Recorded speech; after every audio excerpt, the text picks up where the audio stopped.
Good morning. How you doing? Good. How are you? I'm doing great. Thank you.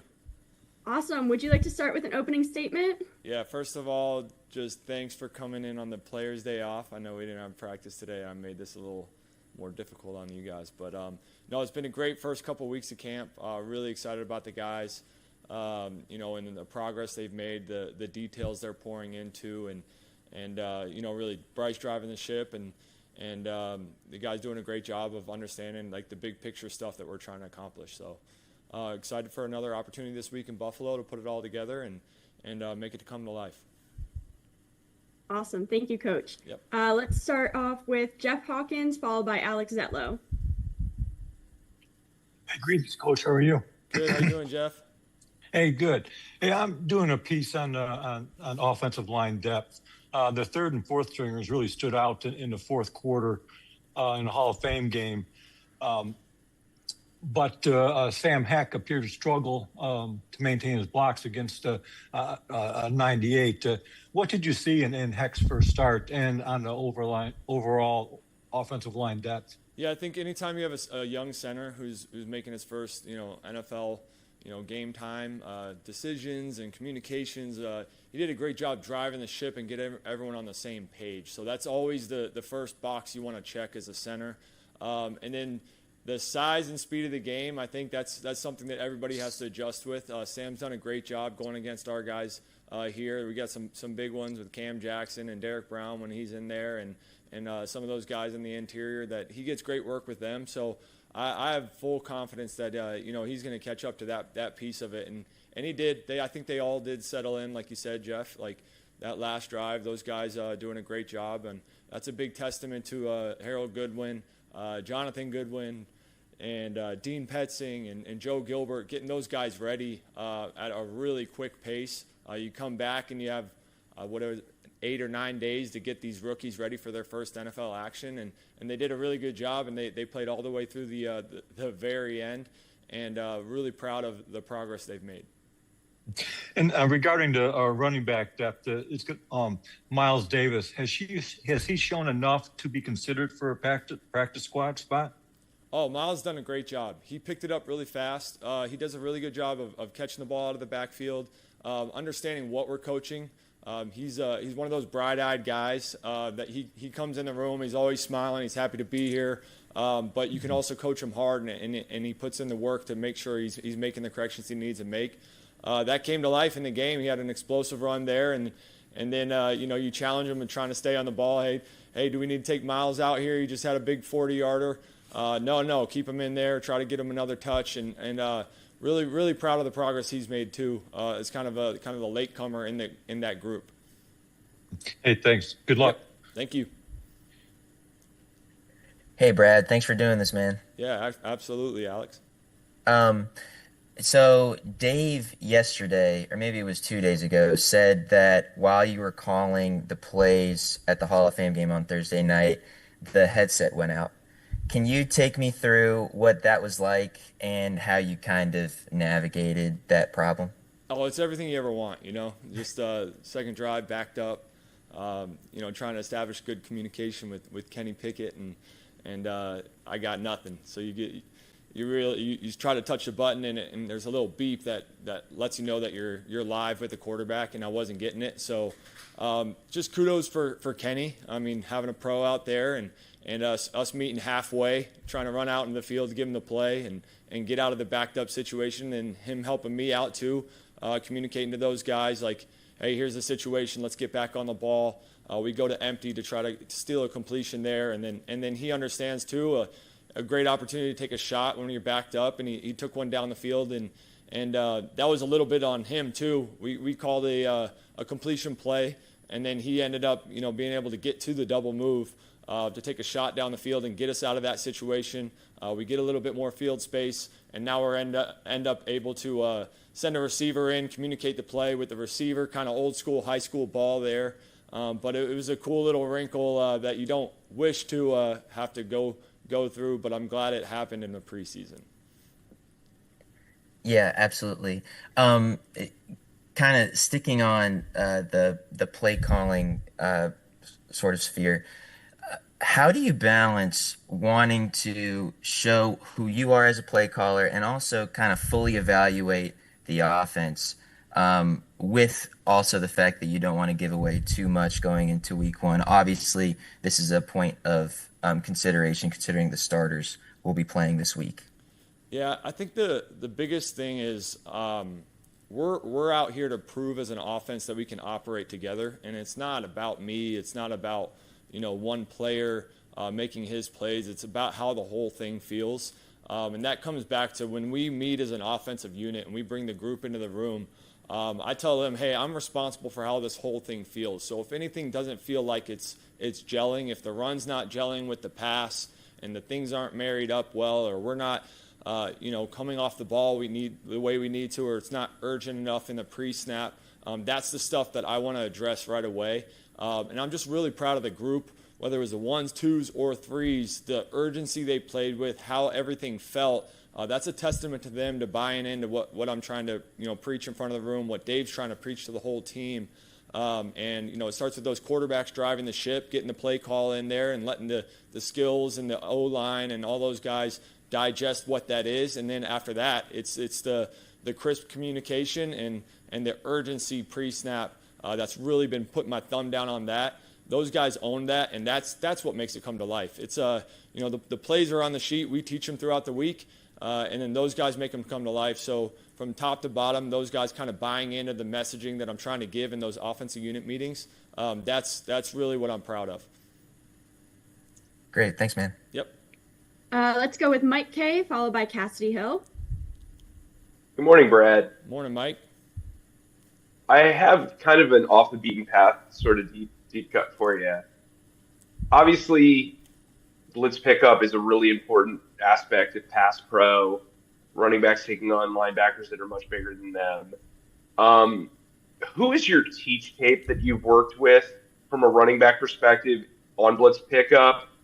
And why do you think that is such a tough job that not everybody can kind of do? So what was the first part of the question? Who's who's like your teach tape player, teach like tape? that you've worked with, or a couple of players Yeah. that you think do very well, and maybe who's the guy that stands out in your room, and why is that so important? Yeah, well, for one, we have one in the building. His name's Chuba, and Chuba, with his eye progression, it all starts with your eye progression. So understanding the importance of going to Joe Gilbert's protection meetings on Monday and Tuesday early in the week, and then we get all of these walkthrough reps and getting that eye progression right before you get a live rep. That just puts you in position to not be off balance when when someone's coming through the gap. So Chuba does a great job of driving that ship and making sure that the rest of the running backs are there with him. He's done a great job. In the past, you can go back to a guy like Travis Homer in Seattle, was really good at it. Rashad White was actually very good at it in Tampa for us. And then there's always an avenue to get on the field by doing that stuff right. But it all starts with your eye progression, understanding, hey, what's the O-line communication that I might not get, but I know where they're going? What are the small signals that you get from the guys up front that help put you in the right eye progression so you can be aggressive to go meet your guy at the line of scrimmage and not let him get into the pockets. But Chuba has done a phenomenal job. Ironically, too, I know JB, has dealt with injuries the last 2 years, but I really commend him, too. He's always at those walkthroughs at practice. He's getting all those mental reps. That's going to help him stay on the field all 3 downs. Trevor's taken a huge step this offseason. We've really challenged him with that. We know he can catch the ball really well, but his eye progression was, I think, last year was the one thing kind of holding him back from just going ahead and shooting his gun in pass pro, and he's done a phenomenal job of taking a huge step that way this fall. And then from the other side of that, we know Devin Lloyd is a very good blitzer and a good communicator. What have you, as the offensive play caller in practice, what have you seen about Devin Lloyd that has stood out to you when calling plays against him? Yeah, he is a very good blitzer. He's a very good pick stunt guy, too, because he's just a bigger body, longer limbs. So you got to worry about getting your hands on them early so they can't pick off for some of the D-line stunts. But when he punches out, he's a guy who doesn't punch out to a spot. He relates to players. So there's certain linebackers out there, they just punch out vertically, and you can still rip a ball, in between hook droppers or hole droppers. Devin Lloyd is playing the game within the game, and he's trying to get a beat on your concepts, and he's usually dropping to a spot to start, but then relating to receivers. So you got to be wary of guys like that where they run their white line on the page, all right, and then they start to drift with the concept. So you can't always trust that he's going to be stagnant once he gets to the top of his drop. And that's what Devin does a phenomenal job of. We have great conversations, me and Devin, about, okay, if we're trying to hit an intermediate play pass behind the linebackers or any drop back or anything like that, I'm like, okay, what's giving it away that allows you to relate to this receiver so quickly or this tight end so quickly? Help us get better too. And he'll give me a little bit if it's not for the next practice. I'm not going to hold him back. But I think going into the season, those are going to be great conversations that carry over and help us as an offense. Thanks, Brad. Yep. And congrats to Mike and Alex. I know there's been some shifting around in your world too. Big kudos to you guys. Job well done. You guys earned it. Thank you. Yep. Hey, Brad, how's it going? Good morning, Cassidy. Good morning. Sorry, my video's not working. I was like, which box is talking to me? I cannot figure out how to make the camera work on my Zoom, so I stopped trying. A couple of things here. Canales talked this offseason a lot about wanting Bryce to kind of take more ownership of that moment between breaking the huddle and the ball snap at the line. That 10 seconds or whatever it might be. In a perfect world, like, what does that look like? What does taking ownership of that little window look like? It's snap point timing. It's making sure your guys are urgent to the line of scrimmage. Bryce is such a good processor pre-snap. He can start to read what are the intentions of the defense, but he needs to get everybody set so we're threatening the defense that a legitimate stance by a wide receiver. O-line is in an athletic position, not just standing up waiting for, okay, when does the real true cadence start? Those guys need to be in legitimate threat, the second they get to the line of scrimmage, so the defense starts showing their hand, so Bryce can work his magic in pre-snap process of seeing, okay, what coverage do I think it is? Where do I think they're bringing pressure? All that stuff is tied in. So him pushing the urgency of breaking the huddle and getting to the line of scrimmage is only going to help him, kind of open up his book of being able to process pre-snap. And then looking at another guy, Felipe Franks has had a moment every practice or every other practice. What has his progression been like? Not only just from a quarterback to a tight end, but kind of into the NFL and having a couple of different seasons with this offense now. Why is it this camp that he's starting to kind of put things together, basically? Well, I love Felipe. He has a good moment of catching and talking trash and maybe being in the middle of a scuffle every single practice. That's the first thing he brings is energy. So we love his energy on special teams, on offense. He brings it. You feel it in the team room. And you always want to have guys that you gotta pull the reins back a little bit in the practice setting because they're just going to go balls to the wall, in practice and in the game. But then as far as a tight end's concerned, every year he's gotten a little bit better with technique. We're trying to, get him involved in the run game because he is a physical guy.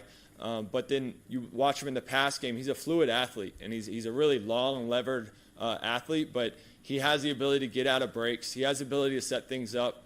He ran a crossing route yesterday where it was tight man match coverage, and he snapped it off clean, and it wasn't the perfect look to get him the ball because they had help. But just his progression of being able to win versus press, has taken a step. So really proud of the work that Pat's done with him, knowing that sometimes those guys that are in special teams roles, they don't get all those reps that you would love for them to get on offense. But here's a guy who, if he's a depth guy for us behind Tommy and Mitch and possibly JT, then, when those reps come up, he's got to make the most of them, and he has. He's done a really good job, and then we'll continue to pull back the dog in the practice setting when he gets a little bit too fiery. Awesome. Thank you. Yep. We will wrap things up with Daryl Horowitz, followed by Joe Person. Awesome.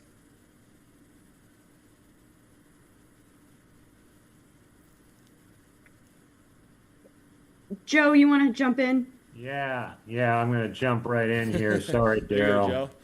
Joe. Brad, good morning. Morning.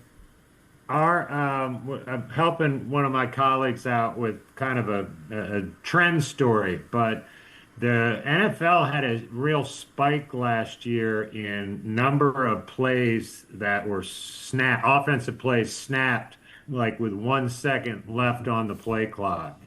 What do you attribute that to? And you guys were among the leaders, maybe fifth or sixth, but your number went down as the season went along. Yeah, I think I attribute to defenses trying to hold shell and trying to disguise pre-snap. Long gone are the days where you get very clear man zone indicators, you get very clear 1 high, 2 high, or pressure triggers. Defenses do such a good job of making it muddy pre-snap that I think a lot of teams are just trying to absorb as much info as they can to see if they can get a beat on what the defense is doing. So I know our defense does a phenomenal job of it, and that's why we have to press on our end the urgency of getting to the line of scrimmage, the urgency of if we have a motion, there's a reason for it to try to get the defense to undress as fast as possible, so we're not up against the clock. That is definitely a huge trend that we keep track of, and we don't want to be on the back end of snapping that thing with 1 second every time because that'll be the O-lineman's worst friend when the defensive line knows, okay, they either snap it now or they're delay a game. They can roar off the ball. We want to stay ahead of the clock and continue to be an attacking nature as much as we can. Good stuff. Thank you. And real quick, Kyle Trask, a guy you were with in Tampa, what does he bring to you guys? He's really tall. He's got a strong arm. Kyle's great. He's played a lot of ball He's familiar with our concepts. He's relearning our words. Will's working with him on the side, getting all that extra time to make sure he can operate, try to get us through the end of this game, and then be more comfortable going into next week. But he's soaking it up, and I think the arm comes to life. We give him a couple play action shots yesterday, and people see that arm when he gets a chance to stand tall in the pocket and see over the O-line and get that thing down the field. Now it's just for him.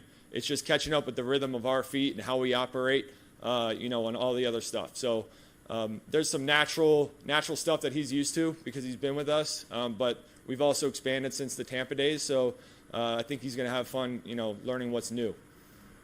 Thanks. Yep. Thank you. We're going to do one final question from Mike Hay. Hey, Brad. From the dynamics of 12 and 13, Mitch kind of talked about it. How important is it to have the talent level to perform that 13 personnel package that's become popular for a few teams and blending the different talents together to use it? Yeah. No 21 pony questions? No? Okay. But yeah, for 12, we'll talk about what the pony package is later. But 12 and 13 are huge, and the talent level is absolutely necessary. You're trying to take advantage of teams that are trying to stay in nickel more often than not, and I think that's the case around the league. For those teams that do want to go to base, sometimes their call sheet gets smaller when they're in base because it's not as much of an investment. So I think you go and watch the McVays of the world, and they're in 13 trying to take advantage of base personnel and simple coverages. For us, if you get your core concepts and you feel great about all whoever is out there in a tight end group running our core concepts, when we have those opportunities for them to run a smaller version of their coverage playbook, then we can take advantage of it by developing that trust. The tight ends have done a phenomenal job this camp. It's been great having, I know Tommy and Mitch were out early, but getting them back so we can get more of those plays called and repped. Take advantage of any time those defenses don't have a plethora of coverages, or if they want to play nickel and we feel good about our 13 personnel run game, then we can take advantage of them in the pass too if they ever want to adjust back to base. So it's kind of playing the cat and mouse game, but for us it's just getting those core concepts familiarity with. We really just have our first week this past week of having all those guys back. So how many reps can we get as camp goes to develop that trust? Awesome. Thank you so much, Coach, for your time. Yep. Thank you, guys. We'll see you.